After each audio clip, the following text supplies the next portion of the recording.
Okay, welcome to Colonial Outcasts. If you're new to the channel, we do breaking news, military, and geopolitical analysis in a non-legacy media way, colonial and post-colonial history, sociology, anthropology, and it's all very cerebral and stuffy, but don't worry. If you're a random bro who has accidentally stumbled into the woke corner of the internet, I invite you to stay a while because this will be a different kind of episode. We won't really be talking about ice baths or toxic dating advice, but we will be talking about military history, kind of. The 2006 Lebanon War, what's currently going on, by two dudes who witnessed it, one who is actually in Lebanon right now, and we can make predictions about what will happen if Lebanon kicks off again based off witness testimony.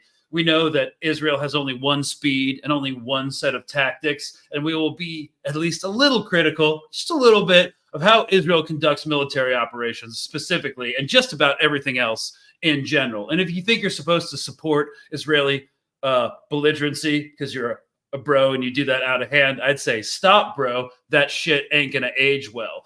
And boom, this episode just got demonetized. So here is the very annoying Patreon plug. If you want to support the channel and a fledgling media outlet we are trying to build over the course of the next few years, consider joining. You get an extra episode every week, a live Q&A every Wednesday, episode voting power, a Discord, and a subversive article once a week, and more in the future. Check it out if you're interested. Now, that's out of the way.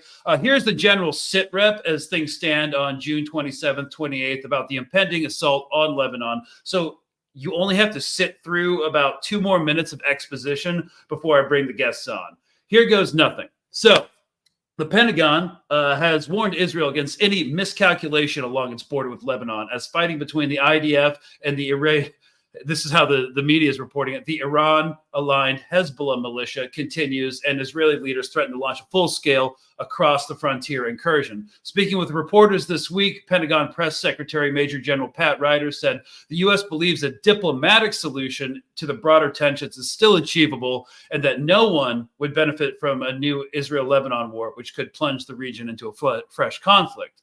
Now, he said, quote, "We firmly believe that a diplomatic resolution to the tensions along the Israel-Lebanon border are the way to go, and to prevent a potential escalation, and especially this type of situation where there's a risk of miscalculation that nobody wants to see." Yeah, a miscalculation. Nobody wins if there's a broader regional conflict, Pat Ryder added. So cross-border fighting has been near constant since the escalation of violence on October 7th.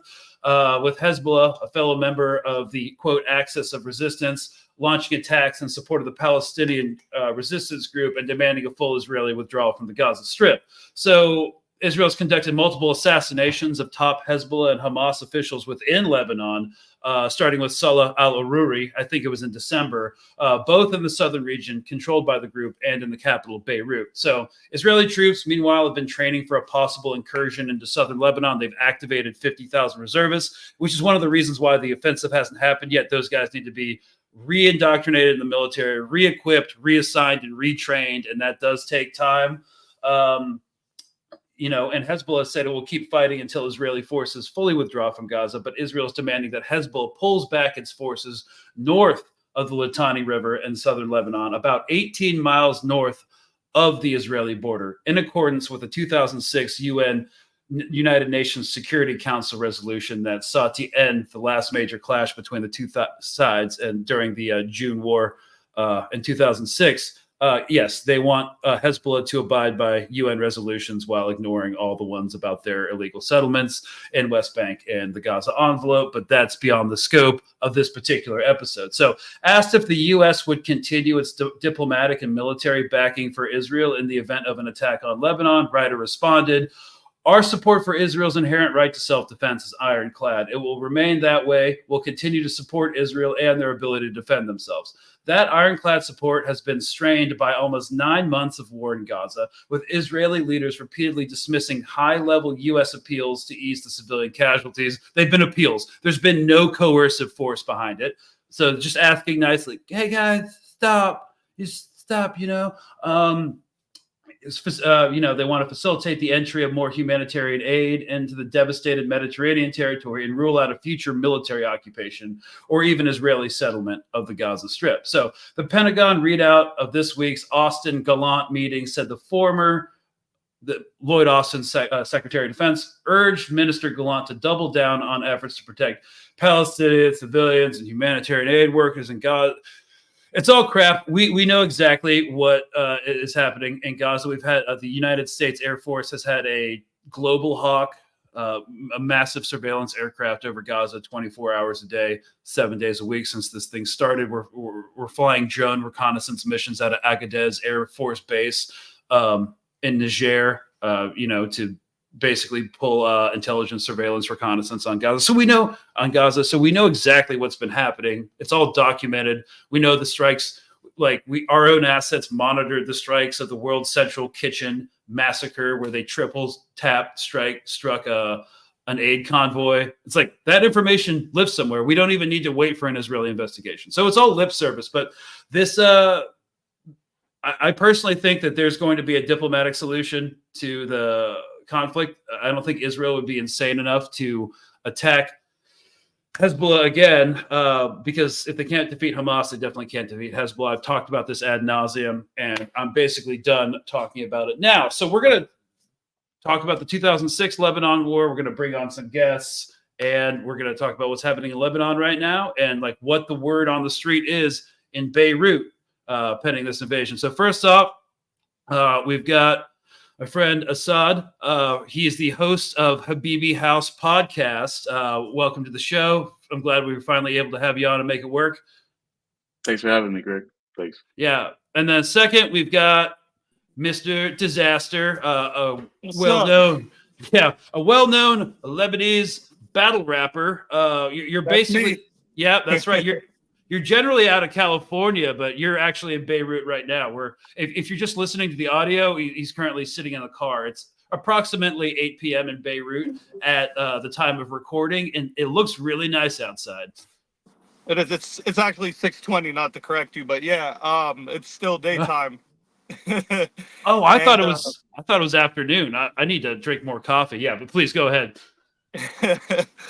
And yeah, man, I've been over here for a while now.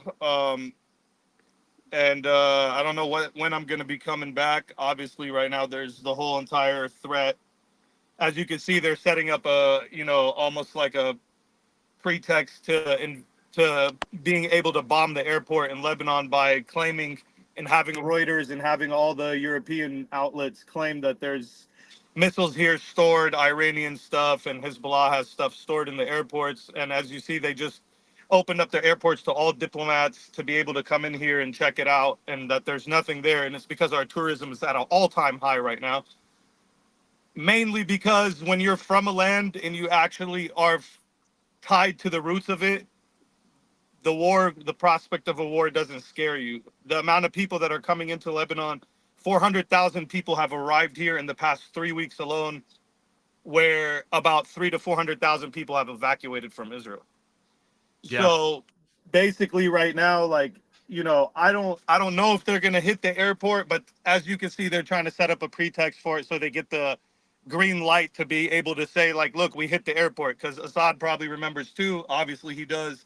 When we were here in 2006, I actually lived in the city where the airport is, because the international airport of Beirut it's on a geographical part of Beirut where it's also in Shuaifat, which is the area that I'm from. So I got to see them bomb the airport in front of me live, and we never thought it could happen, and it happened back then. And they used the same excuse that there was weapons over there, and it turned out there wasn't weapons there. They just, obviously that's their way of destroying our economy, because when they say things like they want to return us to the Stone Age and things like that, I think that's part of it, because they understand that Lebanon is kept alive through the constant bursts that are happening here, even though we're dealing with hyperinflation and people there's a lack of job opportunities. Everybody's still alive because of the amount of tourism and money coming in and out of the country, which is how they're able to destroy us through the electricity and putting sanctions on us and not letting money come in and ruining our tourism. You know what I'm saying?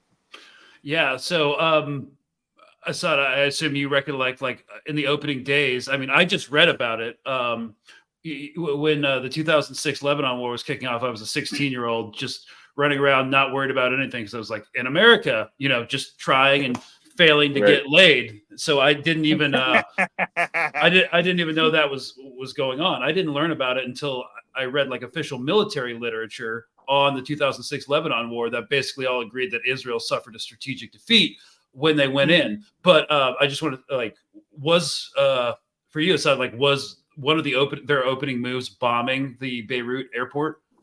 Yeah. So I mean, I was 13 years old at the time. Damn, I'm we older we than all you fucks. yeah. And we were in Egypt at the time because I was at a summer camp. I had gone to Lebanon and we joined a camp. And then like my younger brother was 11, and then my younger sister was like 4. So like yeah, I had to be like the man of the family very early when that happened. And when I was in Egypt, we were like, I vividly remember like one day everyone was just crowded around a small little TV, and I could just see smoke. I couldn't read and write Arabic, and that's a whole nother story. I was trying to learn it actually that summer, and the reason why I don't really know that well, like how to read and write Arabic that well, is because my classes stopped that year. So I blame Israel also for taking that away from me. Yeah. Basically, so that's another form of ethnic cleansing, I think, also. But basically, long story short, I was able to see the smoke coming from the airport, and I was asking everybody what's going on, and they were just basically saying like they just bombed the airport. So we were basically stuck in Egypt. And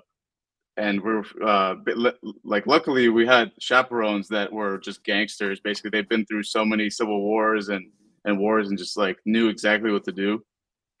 And we had to escape basically from Egypt to Syria by the airplane, and then from Syria we had to take a bus to Lebanon.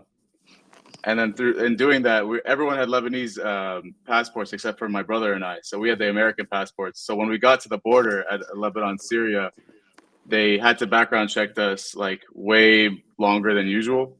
Mm. And after it was in the middle of the night, and they finally let us through, and there's like a bridge immediately as soon as you get over in the Syria Lebanon border.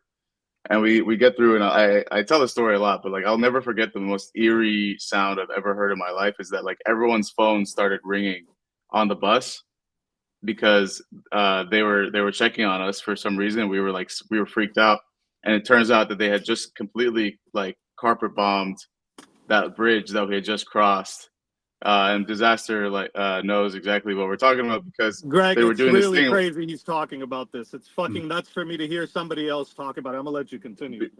Yeah. So yeah, long story short, that's what they did. They completely isolated. They blew up all the bridges. They blew up the airports. They attacked everything. And that's also a side note. It's so funny that they're saying that there's weapons in the airports because there's literal video evidence of at Ben Gurion Airport there is weapons in their airport. So like again, one more confession from an accusation. You know what I mean? So yeah, that was my intro into war as a 13-year-old kid, and the rest of that summer was insane. Like my apartment building was next to mine was completely destroyed. We escaped from Beirut to the mountains, and the testament to like Lebanese resilience is that we had probably one of the best summers ever. Like we were hearing Apaches fly over in my hometown of Duma, where my dad is from, in the mountains. And kids were doing what kids do. We would take the tablet, like their beck, and we put it on our shoulder, and we'd aim at the Apaches like going by and stuff, and just like figure like we were doing whatever we could to have solidarity with the resistance. And then it was interesting because we would also see the news. I was able to obviously get back. I didn't take the boat back to Cyprus like a lot of the U.S. Nationals were evacuated to Cyprus by boat, and my parents decided to wait until we were able to get to Jordan and then go back to the States. So I was able to see the news in Lebanon. I was able to see the news when I got back home in the US. And the propaganda was absolutely insane. Like they did not. We saw all the like the civilian deaths and all the deaths were being reported in Lebanon. All we heard when I got back to the U.S. is that 2 Israeli soldiers were killed. There was no talk about anybody else except for those 2 that basically kicked off the war. They blamed it on Hezbollah killed 2 soldiers. They were keeping their bodies, and they returned them dead, basically. And that's kind of what I believe was like kind of like the shot heard around the world. Yeah, that instigated that war. Right. I mean, we don't need to get into like how it started, because that's like beyond the scope of this, perhaps. But yeah, I think Dizaster was telling me about that bridge getting blown up as well, and of course creating the same circumstances where the Lebanese practically don't have a right of return, just like the Palestinians do. That's kind of like their MO. So destroying bridges and critical infrastructure in and out of the country is obviously going to be a huge part of that. Right, the airport, because it's crazy hearing somebody else having that experience. I was older too. I was like 22 years old when this happened, and I experienced the same thing. But to remark on that, that's how it was. It was they bombed the airport and basically sent an aircraft carrier to evacuate all the Americans, and it was like for all the Americans to get on board and Europeans, and then everybody else had to find out their way. I never planned on leaving, to be honest with you. We had a family emergency, and my mother and brother had to stay behind. And I basically had to accompany my dad because he was attempting to go through that Syrian road that he's talking about by himself while everything was happening. And we experienced the bridge getting blown up with probably like a 10-minute span. And I'd say it's even less. I'd say it's like 7 or 8 minutes till we passed through the bridge and it was disintegrated. So it was a very crazy fucking experience. It definitely makes you realize that they're trapping everybody. Like, it's less about the right of return, Greg, and more about you have to stay there so and you get can punished. become part of the collective punishment. Correct? Because we know that collective punishment is their modus operandi. Like, this is part of their actual tactic, because they cannot face these guerrilla fighters head on. So they use a different tactic on applying pressure on the people and bringing so much suffering on the people that the people end up getting mad at them and causing an inside revolution that they would hope for. You get what I'm saying? And that's really like... Yeah, but it didn't happen. It didn't happen in 2006. It didn't happen in Operation Cast Lead in 2008 to 2009. It didn't happen during Protective Edge in 2014. It's not happening now in Gaza. So it probably, the definition of insanity, what is it? Einstein's definition, trying the same thing over and over and hoping that doesn't work and hope it works. That's not the exact wording, but before we move on from the Beirut International Airport, they always prime the narrative, right? Dizaster touched on this like a couple of minutes ago. They prime the narrative. They say, oh, there's weapons there. And then, of course, because the legacy media backs them to the hilt and then doesn't retract their statements, they don't retract their statements. They just move on and pretend like it didn't happen. They report that, there's weapons in the airport. So now, boom, they have their casus belli, cause of war for bombing the airport. They did the same thing with Al-Shifa Hospital. When they first started priming the narrative to bomb and assault Al-Shifa Hospital, they had that. I was trying to find it. That infographic. That bullshit CGI. That they came up with. Yeah, like you could see the Hamas like fighters in the tunnels, and then they had like a whole like terrorist command office with like flags and laptops and stuff, and there was no like door, so they'd have to like, I guess, just looking at the map, the CGI map, they'd have to like teleport into it was just obviously bullshit. And they had this entire schematic. And then when they hit Al-Shifa Hospital, there was literally no tunnels. None of it existed. It was all a lie. So we can see the same thing happening, them priming the narrative to bomb Beirut. So it's the same as weapons of mass destruction in Iraq. There always has to be a pretext to get the approval of the people worldwide, so they don't go, hey, wait a minute, you're doing some unprovoked shit. But I feel like this also, I want to touch on what Assad said, how they had stuff in their airport, and how like every accusation is self-reflection, or an admission on their behalf. Yeah. But I think it's more than that. I think this goes as a testament to the fact that they have created this goes in general, Greg. They have created this whole entire thing that good guys and bad guys. If you pick up weapons, you're a terrorist. If we pick up weapons, we're heroes. We're allowed to have nuclear weapons. You are not allowed to have nuclear weapons. You get what I'm saying? It's the same. It's the same shit because Yeah, and guess how they got because their nuclear weapons? because here's something South crazy, Greg. Africa. Here's something that I don't know if you're aware of, but in the 1960s, around the time America went to the moon, 1969 or whatever, right? Lebanon developed a space program that was literally most likely the second best in the world.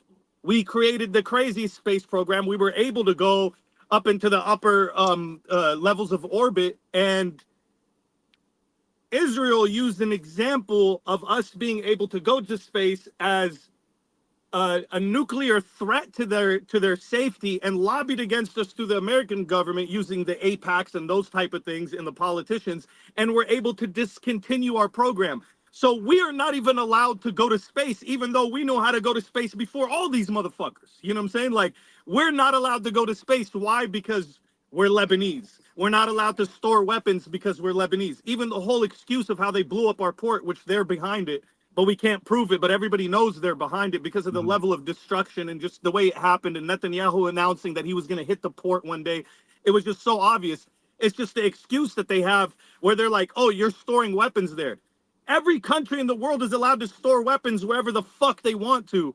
But if they store weapons over here, oh, you're bad guys. Like, as if the Germans don't have weapons in crazy places. And you know what I'm saying? Like, it's basically the same shit. It's basically, you're not allowed to do anything. And if you do, we use it as an excuse to level everything. You know what I mean? And it's always been the modus operandi, man. Yeah, and obviously they have the media backing. They've had the media backing since like the 60s, especially like after 1967. That's when they really doubled down on that. So when we look at the 2006 Lebanon war, I mean, it's the official position of the United States military that Israel lost. That is not the impression that the media gave around that time. Nope. And you guys both have dual citizenship, right? Yeah. Yeah, I mean, technically, well, the funny thing about Lebanon is that they'll let you use your ID from like when you were an infant, basically. Oh, okay.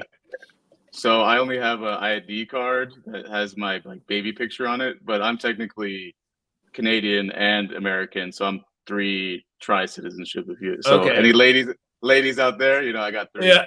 Okay. Yeah. Hey. Yeah. Just put out the lure, you know. So my question was, as an American citizen coming back to the States or to North America, you know, Canada's the same shit. How did it feel? I must insanely frustrating, amongst other things, to just see how the media was reporting what, you know, that happened. Like, yeah, what happened. I mean, no, go ahead, Diz. No, it's cool. I remember it like it was yesterday, though. Yeah. Yeah, I mean, yeah, I think I was in the 7th grade or 8th grade, something like coming back, and like, you know, obviously my I was late to school. Like I was actually like a week or 2 weeks late to when school actually started, because I wasn't able to get back to the States until the school year had already began. So obviously you'd go to class and there's a person missing in the seat, right? Mm-hmm. It's me. And then there's news on about where I'm from. So when I came back, everyone was like, as if they'd seen a ghost. You know what I mean? Because they maybe assumed that I was gonna get killed or something. You're supposed to get flattened out here. Yeah. So that's all they see is that, like, you know, death, shooting, and all that stuff. So yeah, I definitely was able to. I had the information that, you know, these kids didn't, and I woke up very early in life. You know, it opened my eyes very early to like that level of propaganda and just media spinning. And ever since then, I've been very outspoken. We just had an Israeli airstrike right now. Really? Yeah, right now they just hit Hadassah, which is another village south. And yeah, continue. I just want to let you know, because the news comes into my shit. I get like on the ground intel over here, so like I get the shit firsthand. Yeah. Well, you know, yeah. Sorry, no, please go ahead. I was just saying, like, the South gets pummeled. the interesting, I know Diz will, we can talk about this a little bit. It's as if the South Lebanon is its own different country. A lot of people, I also don't feel like a lot of people in Lebanon care as much until it happens into Beirut or the bigger metropolitan areas, because a lot of Lebanese will just don't want to associate with Hezbollah at all, and they're just like, well, that part of the country is far gone. So until I guess it happens in the heart of Lebanon, people start caring more. So like South Lebanon, Yeah. there's something happened. That's definitely true, and I want to just remark on it. There is also to it, like, we got like this is sectarianism central, bro, and Yeah. so that plays into it, Greg. But I think a big part of it, a huge part of it, is not just the indifference and why they like tend to like. There's a good amount of people here that seem to like not be bothered about what's happening, is because a lot of Lebanese people, and everybody pretty much, all of Lebanese people, are completely drained. They're fed up. We've lived Right. through war our whole entire fucking life. We've never really had a fucking happy, peaceful Lebanon. You know what I mean? So because of that, people are absolutely sick of anything to do with war. Whenever they hear about war, they just fuck all that. And there is a lot of that. Like Lebanese people at this point, they just want to party, get drunk, and they Right. feel like we're fucking dead already. You know what I mean? Like the inflation situation here is enough. Like, you know how it is. America, people don't pay attention to shit happening because they're working so hard. They got 90% of the population in a hamster wheel. And why and you wonder why we can't have a revolution in America, because a motherfucker's gonna tell you I gotta pay rent next month and I gotta take care of my kids. I gotta go back to work. So there's a lot of that, man. And I wish we could be more unified, but I feel like Israel has done so much evil that you see even in the north. I would come to their defense too, like the northern part of Lebanon, as much as they seem to distance themselves, a lot of them do feel with the rest of Lebanon. A lot of them do care about the south. There's just a portion of them that's loud that doesn't, you know what I mean? But a lot of them do. It's actually changed, in my opinion. I see a lot of people from up north being like completely fed up with this shit because they see like what type of evil is right next door to us, and it's not normal. Lebanese nature is the furthest thing from this. We're just like Palestinians as far as like a Lebanese guy will or family will have nothing and they'll bring you into their home and give you their last meal. You know what I'm saying? And this is the lifestyle here. I could go down the street and meet a guy and he'll act like my brother the first time. Like, what do you need? Da, da, da. We have this crazy unity thing with each other, and Yeah. I think that's the most beautiful thing about Lebanon. And if we could like completely re-encapsulate that on a major level, it would be more solidarity. And Greg, another thing is Lebanon is now, there's about 6 million people here, and there's a lot of refugees in Lebanon, and there's a lot of there's about 1.5 million Syrians here, half a million Palestinians. I feel like Israel's only hope of demolishing this country is creating an inside civil war between the Christians and the Syrians, between the Palestinians and the Christians, reviving the Harb al-Ahliya, I mean the civil war, you know what I'm saying? Reviving the civil war, what happened in the civil war, because it's basically, it goes back to how our civil war started, and a lot of it had to do with Palestinian and Syrian clashes, Palestinian and Christian clashes in Lebanon. So if Israel could revive that and revive those memories, because they have the same type of corrupt leaders that are around too, that will be down to rile up the population to feel that way, they could cause a problem. And just to harp on that, about a month ago, I suspect, obviously, the Mossad assassinated a Christian leader over here. A Christian leader was assassinated during the height of this, and it was immediately framed as a Syrian situation. And the next day, this area called Burj Hamud, which is predominantly Christian and Armenian, they announced that Syrians had to evacuate the area within 24 hours. They kicked them out of the whole city. So that type of stuff, I think, is what Israel is going to bank on and rely on to be able to do a full-scale invasion on Lebanon, because there's no other way. A ground offensive, you understand, strategically, this is fucked for them. Their commanders are telling them they do not have enough to sustain a war with Hezbollah. The difference between 2006 Hezbollah and now, and my prediction of why this is different is, yeah, Israel's weapons have become seriously more advanced, but at the same time, Hezbollah is no longer the group that sits there and watches planes above their head. Now they have the ability to bring F-16s down. We saw this about 3 weeks ago or 2 weeks ago when 2 F-16s crossed our border and they attempted to carry out an airstrike, and they were chased off and went right back to Israel, you know what I mean, and landed right back in Israel. So, yeah, I definitely did want to talk about people's perception of Hezbollah, because you know, in the West, I mean, obviously I know differently, but if you just watch Western media, it's like Hezbollah is this terrorist organization. You know, they like launder and wash money in the Congo. It's like, first of all, who doesn't launder and wash money in the Congo? Second, yeah, it's basically they're just seen as this militant organization, but they do have a governmental function. And I just real quick to just take a break before we shift towards like Hezbollah and like some stuff that's happening on the ground. I just wanted to play this absolutely absurd thing, that this absurd video primer that Newsweek just put out. It has some really interesting music choices. So if you're just listening to the audio, I'm going to read it for you. Hezbollah is, primarily supported by Iran as one of the most heavily armed non-state actors. This week, the group made headlines as they issued a warning to Israel regarding the ongoing conflict in Gaza. Oh, it's such a tasty lick. Yeah. Like, why? Who chose this? Now they've got strings in the background.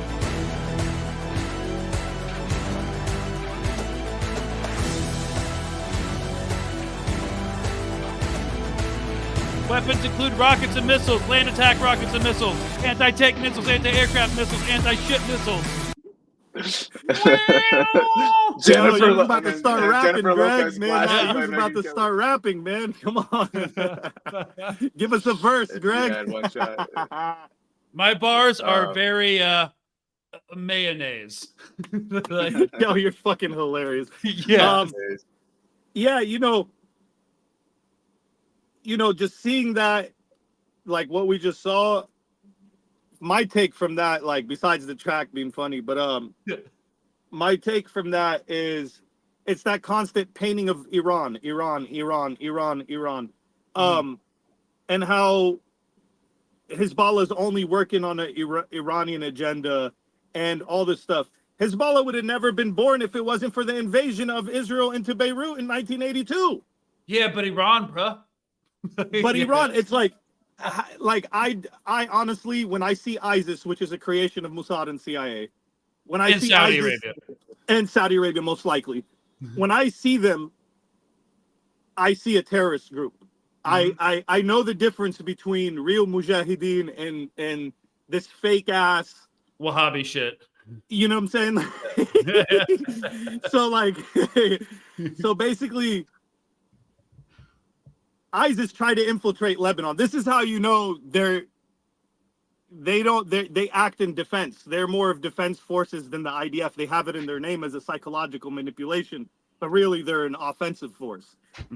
Hezbollah absolutely decimated ISIS at the border of Lebanon. They tried to enter multiple times and lost thousands of fighters. Of course, none of it was reported into the worldwide media, because then they would look like some type of heroes. The rest of the world would be like, oh, look, America's killing 2 ISIS guys every month, but fucking 3,000 of them died in a week in Lebanon. You know what I'm saying? Like, that's a fucking problem to the rest of the world, because here you have a group of fighters that are acting in defense. Me being in Lebanon, Hezbollah never came to other religious territories and blew them up for no reason. Terrorism is inciting violence on innocent people for no reason. That's what terrorism is. You know, terrorism is a fucking school shooter. Terrorism is the Oklahoma bombing. You know what I mean? Terrorism isn't them fighting when they're the only form of resistance left and the Lebanese army is not going to do anything. which is interesting because now the Lebanese army saying they're going to fucking support them if a full scale invasion happens. Yeah. And I will say also, like, another difference between 2006 and now is that Hezbollah is battle hardened because of Syria too. No, I mean that's a whole other podcast for another day. How Hezbollah actually also was fighting ISIS in Syria and et cetera, et cetera. And obviously, you know, people have their opinions about that as well. But they're way more battle hardened and experienced now.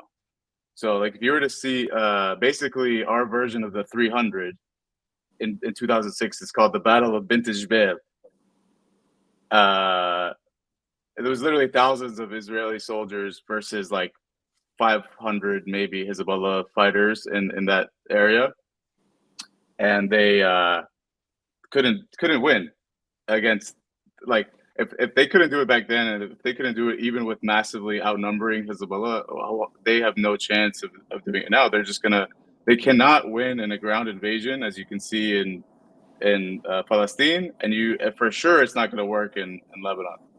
It's just not. Yeah, like, and to add to that, man, the difference between here and the West Bank and Gaza is this isolated, cut off area that is impossible to reach by sea or by land. Lebanon has always been the battleground for wars because, you know, what's going to end up happening is the Houthis are going to come in here. The Iraqi resistance is going to come in here. They're going to make their way in here through Syria. You're not going to be able to stop them. And the South is going to be supported by multiple resistance groups. It's not just going to be, you know, Hezbollah by themselves this time. They're going to have a lot of support. And Yemen and Iraq is clearly, you know, and the Turkish president now just said something which I don't hold too much water in him, but, like, you know, he's saying, like, Lebanon's like a red line type of thing. Like, nobody should allow them to come to Lebanon. Now, the fact that we have the biggest American embassy in the fucking world over here being built, and there's so many American interests here, and we have so many French interests over here, it's not as easy for Israel to come and level some shit. And so they can't level the whole area, and they can't come in on foot. And this is why this whole situation is a clusterfuck for them, because if it's taken them 8 months and they haven't got rid of Hamas, a war with Hezbollah would last 10 years. You gotta remember, in the year 2000, we freed the south of Lebanon because it was occupied by Israel. And so the whole north of the Litani thing, let me just remark on that too, Greg. The whole north of the Litani thing, it has nothing to do with them being afraid of them being able to launch rockets. Hezbollah has rockets now that can reach 30, 40, 50 kilometers into Israel. So the whole entire 18-mile thing is really nothing but them trying to reclaim land, because they believe, and also I could corroborate this with what they did today, they believe that the land in Lebanon is part of their greater Israel thing. And today they have released balloons over the border, and they dropped the leaflets on the people, the same leaflets that they dropped on the families in Gaza, saying in clear writing, this land belongs to Israel and the Jews. Pack up and leave now. To the southern families, to the people in southern Lebanon that have been living there their entire fucking life. But the funny thing is, North Israel is a ghost town. Yeah, and it's like where and that's another thing. And people they're don't refugees. Realize. Yeah, there's refugee really camps. There's refugee camps. The people that it's just interesting. Like, they're trying to make this greater Israel, but in turn they're creating refugees from their own country. They're the people that were living in North Israel have nowhere to go now because they all evacuated, and they're also living in tents. Yeah, and hotels. They're in 5-star hotels, Assad. But listen, you know, and the Yemenis have been really fucking incredible throughout this whole fucking war. They've actually displayed like a sense of solidarity that I haven't seen in a long time. But people are failing to realize that the damage that Hezbollah has inflicted on them in the past 8 months has been 3, 4, 5 times even greater. It's just they have to keep that shit under wraps, because if the world really starts standing behind Hezbollah, they're going to have the same nightmare they're having with Hamas right now. The whole world is supporting Hamas. And if that happens with Hezbollah, it's going to be a problem with them. So they're not going to tell you that Israel's a ghost town up north now because of what Hezbollah has done to them. They're not going to tell you that 70 different radar tower and communication systems have been obliterated. They're not going to tell you that there's no longer an Iron Dome in the northern part of Israel. You know what I'm saying? Like they've destroyed 1 to 3, and guess what? That we're gonna have to pay to replace those because that's $100 million a piece. So I know we yay. were talking about this. Yeah. It's like, bro, and they're busting that shit wide open, busting it open with a $5,000 rocket. And Greg, I mean, like I'm sure you saw the biggest story I think that's happened in the past couple of weeks is the surveillance footage from the drones that they basically just they leaked the most sensitive areas in all of Israel, basically. Yeah, a port. They have an entire target set on a port, so that's not good. Which is one of the reasons why they've shifted to Cyprus. Last week, they wanted to start using British air bases in Cyprus because British air bases exist on 4% of the Cyprus 4%, land. yeah, they own 4%. Yeah, as a relic of colonialism. So the Israeli wants to start to run bombing sorties out of Cyprus and also use the port at Larnaca as a replacement for Haifa, because if a real front opens up, Haifa will be shut down to shipping traffic because Israel is no longer secure because of Hezbollah's rocket capabilities, which is why like Intel didn't go through with their contract to build a $15 Intel chip plant in Israel, because Israel is no longer secure for high tech sector investment. So that's a big thing. And that's their biggest part. Like tech in Israel is their biggest economic driver and pusher. So the more that people push, like they're on the brink of collapse too. Like don't get it twisted. Yeah, and so I did want to touch upon like soft power real quick, which is like winning hearts and minds essentially, and having that translate into diplomatic power. So we've seen a lot of these resistance fronts, like what's traditionally called the Iranian axis, the axis of terrorism or whatever, gain a lot of soft power and credibility. Like the Houthis, I was talking to some people in Yemen. They're like, yeah, before like about December, I considered the Houthis to be a terrorist organization because when they took Sana'a, they just murdered a lot of people. But now, I don't really have a big problem with it. And just like I was talking to some people in Syria about like when Hezbollah was engaged in the civil war, like they didn't really have a sorting process for who was ISIS and who wasn't. So some people who weren't ISIS got smoked. And so, but now they're kind of repairing their image in Syria too. And they're just looking really great because they're the only ones actually applying military pressure in support of Palestine. And it's just kind of been really interesting to watch. Like, Hezbollah is not universally popular in Lebanon. Do you feel like? But hey, did you see like to remark on what you're saying? I seen kids on college campus wearing Hezbollah shirts. That's mind blowing to me. Yeah, that is mind fucking blowing to me. That to see like. They reached all the way there. Like, this is what I'm telling you is scaring them to death. It's not the fact that Israel could knock down a couple Iron Domes. It's more of the fucking world being like, wait a minute, these guys aren't the bad guys, you are. You know what I'm saying? And that right there is the end of the entire propaganda and the entire fucking yielding of power that they have to use their justification to do shit. If you take that away, they're literally fighting a losing war.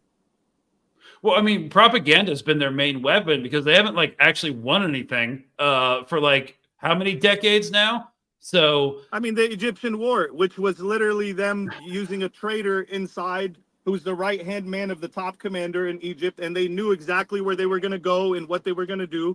And it was an easy war for them. It wasn't a real war like they make it sound like, oh, they demolished everybody because they're so powerful. It's because like they had spies, and that's another problem that could happen here, but I don't believe it's the same. I think here it's a lot more tightly knitted, and they are gaining popularity all over the fucking world. And to remark on the thing you were saying before that, the significance of them filming Haifa, like how Assad was saying, the significance of that is a lot more deeper than people just seeing them film Haifa.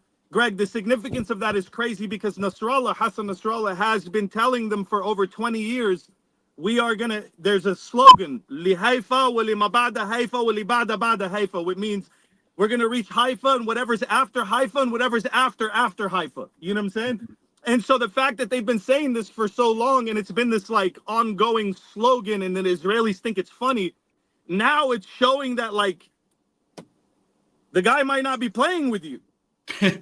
Yeah, I do want to touch real quickly before we like have to start winding down is that Hezbollah has it's pretty sophisticated. They have their own intelligence apparatus. They have their own counterintelligence apparatus. Southern Lebanon is notoriously full of spies, but you know they do have counter-espionage techniques. All of Lebanon. Yeah, I'm sure. We just had one get his ass beat in the neighborhood like mercilessly like fucking a month or two ago. But yeah, you want to tell that story? I mean, I'm down.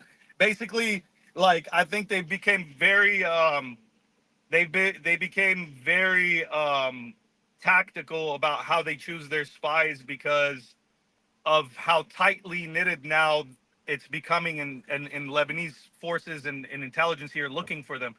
That like this African dude who just looks like a regular worker was over here, and he basically walked into one of the mini markets over here, and he bumped somebody's shoulder. And a lot of people in that mini market are actually part of like the hierarchy of the Hezbollah. You know what I'm saying? Like these guys are like the street foot soldiers, you know. And he bumped one of their shoulders, and you know the dude did the Lebanese thing, like the kind-hearted thing, and he kind of came to hug him and be like, "It's all good," you know what I'm saying? Like if you need anything in the store, it's all good. You bumped into me, and he put his hand on the shoulder. The African dude slapped his hand off and said, "Don't touch me." So when that happened, the African dude ended up leaving the store, and when he got up the street, one of them followed him, and it rubbed him the wrong way that he took the kindness for the weakness, and basically they started beating his ass, and basically the dude got his ass beat like literally like a block away from here. And what happened was his shirt ripped during the fight, and when his shirt ripped, the guy had an Israeli flag tattooed on him. So he disappeared, bro. We don't know where the fuck he evaporated. He got taken. You thought that ass beating was almost over. Guess he again. Thought the ass beating was over. Then his shirt came off, and I don't know where the fucking guy is anymore. And they found out that he had came into Lebanon. Also, the details that came from it later were he came into Lebanon without a passport. He has no stamp entry or exit entry. Nobody knows how he got in here. You know what I'm saying? And his IDs were all counterfeit. He had a bunch of counterfeit shit. Yeah. So that's a wild anecdote, but yeah, Southern Lebanon is notoriously full of spies. But sure. So I think before we end, because I have to go hop on to another interview, I just wanted to start with like Assad. Do you actually think it's going to happen? And if you think even a limited invasion meant to push Hezbollah 18 miles north to the Litani River will happen? And if so, when? I mentioned this on our own previous episode, is that like when a cornered beast is dying, they lash out, they do their like one last violent outburst, and then they crumble and they die. I think it's one for me. I might be being too much of an optimist, but I think the colonial project is on the decline, and it's going to happen sooner or later. And if they invade, that's just going to be it's going to expedite the process. Oh yeah. So obviously we would say if Israel knows what's good for them, they won't do it, but they don't know what's good for them. So they're going to just try to do it anyway, I think. And I think one of two things will happen. Either Lebanon wipes the floor with them, or America has to step in and intervene and be like, wow, this monster that we've created, we have to rein back in. Like, fine, I think that's the red line for America, to be honest, because you could see when they sent the diplomats, and the diplomats coming back with a pessimistic outlook on everything. I really think that you have Netanyahu like coming out and being like, we basically condemn America for withholding weapons, and there's like people close to Biden saying that he's irate because of that. I really think that the ties between America and it's not just strained. It's I think something is going to happen where either Lebanon takes care of business or America steps in before that. Yeah. All right, Diz, what's the word on the street for potential invasion? I believe they are gonna fucking rush and try to push Hezbollah back off the Litani. I believe the war is gonna be contained over there, and I think they're gonna continue bombing the Be'ah Valley. They're gonna hit other locations around Lebanon, attempting to neutralize a lot of the intelligence units. Obviously, Baalbek and the Be'ah. So I feel like with America, I don't know what's America's going to be, their involvement and how much on the ground or how much they would be involved. Considering the last time the Marines came here, it was the most devastating.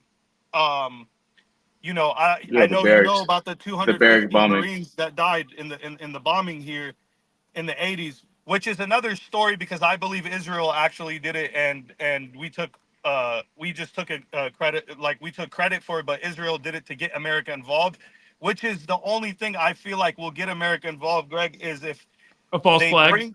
They bring the Americans in with them as like a support unit for intelligence, and they do them like the USS Liberty. You know what I'm saying? Mm-hmm. And they go, look, Americans are dying, guys.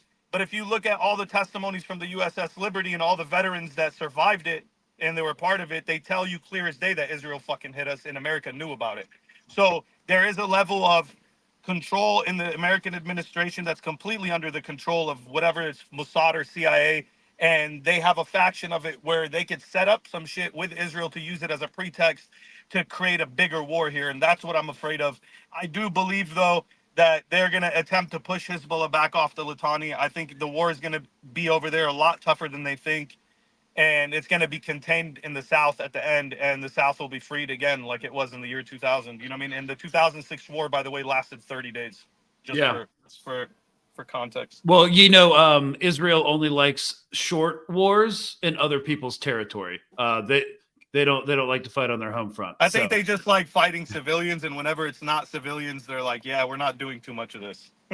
Schoolyard bully stuff. It's all hot air until they get a bloody nose. So are you going to stay in Beirut then? I'm here for now until whatever blows over. I got stuff that I want to do here, and I'm like, doing community work, and I'm trying to like do events on my behalf. Like I'm flying in people from other countries right now, which is fucking mind blowing because I have a battle event during an actual fucking potential full blown war over here. But Israel, like Assad said, has ruined our lives since we were kids multiple times. So I won't be surprised if like some crazy shit happens and I'll be stuck here for a while. I'm ready for it. You know what I'm saying? Yeah. And I'm supposed to be coming back in September to the States, but we'll see how it goes. If I end up staying here longer, I end up staying here longer. You know what I mean? Well, cool. I'll say this. When we were fighting in Afghanistan, we wouldn't say like "stay safe, man," because we thought that was bad luck. Just like telling someone who's about to go like on stage, like "good luck." No, you say "break a leg." So I'll just say this: don't get shot in the face. Thanks, Greg. Yeah. So. Okay, so we got the predictions. I think I have to go do another interview now. So thank you guys so much for coming on. Thank you, Greg. Assad, he is a host of the Habibi House podcast. We'll link that in the description. Yeah, everybody follow the Habibi House podcast, man, for real. Yeah, and then I'm gonna hopefully try to get out to LA to hit you back and come on, and then I'll link Dizaster's social media so you can follow his battle raps and he's been putting out some music videos too that are pretty rad. So right. And where can we see this? Oh, this is going to be on YouTube. This is going to be on the video is going to be on YouTube, and then the audio is going to be on like Spotify, Apple Podcast, iHeartRadio. So yep, I'll and I'll also drop you guys collabs from like a clip from this later today. Yeah, I'm down. So. All right, guys. Thanks you so much for coming on, and thank you. Hope to do it again. All right, brother. All right, Sounds thanks, good, brother. My guy, so Greg. My guy, all Assad, right, man. You guys have a good one, bro. All right, guys, and we are out. See you guys on the next one. Thank you so much for listening.